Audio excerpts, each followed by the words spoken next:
Ahmedabad plane દુર્ઘટનામાં નડિયાદ તાલુકાના રાજનગરના રહેવાસી પ્રેક્ષાબેન પટેલે જીવ ગુમાવ્યો હતો। ત્યારે મોડી સાંજે અમદાવાદ સિવિલ હોસ્પિટલ ખાતેથી તેમનો મૃતદેહ નિવાસ સ્થાને લાવવામાં આવ્યો। પ્રેક્ષાબેન તેમની દીકરીને મળવા માટે લંડન જઈ રહ્યા હતા। તે દરમિયાન પ્લેન ક્રેશ દુર્ઘટનામાં તેમનું કરુણ મોત નીપજ્યું।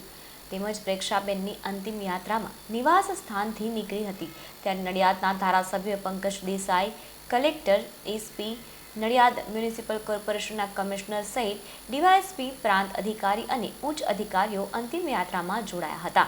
રાજનગર ગામમાં શોકનો માહોલ છવાયો છે।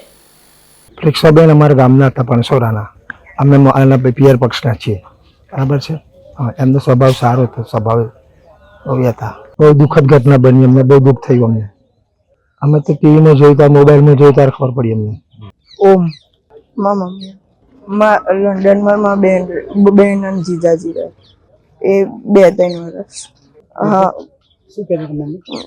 10મું હરખું પણ છે। એ નડિયાદ તાલુકાના રાજનગર ગામના અમારા ગામના પ્રેક્ષાબેન અજયભાઈ પટેલ એમના વાઈફ હતા અને એમની દીકરીને મળવા માટે એ લંડન નીકળ્યા હતા। તો અમદાવાદ આપણે જે પ્લેન ક્રેશ થયું એની અંદર એ લોકોને બહુ ખરાબ રીતે અકસ્માત સર્જ્યો અને એ લોકોને અમદાવાદ સિવિલ હોસ્પિટલમાં DNR રિપોર્ટ કરાવી અને બધી માહિતી મેળવી અને રાજનગર સ્થાને અત્યારે લાવ્યા છે અને અત્યારે અંતિમ સંસ્કાર માટે એમને રાજનગર સ્મશાનમાં પહોંચાડ્યા છે। લંડન આ બીજી વખત ગયા છે।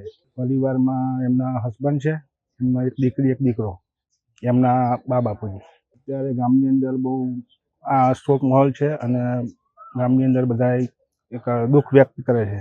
બધા પૂરા ગામના બધા વ્યક્તિ, આખા ગામના અને બધા સગા સંબંધી, પછી અમારા નડિયાદ તાલુકાના MLA સાહેબ, કલેક્ટર સાહેબ, DSP સાહેબ, અમારા વડતાલના PI સાહેબ, ઓલ સ્ટાફ બધાએ ભેગા મળીને આ બધું પૂર્ણ કર્યું છે।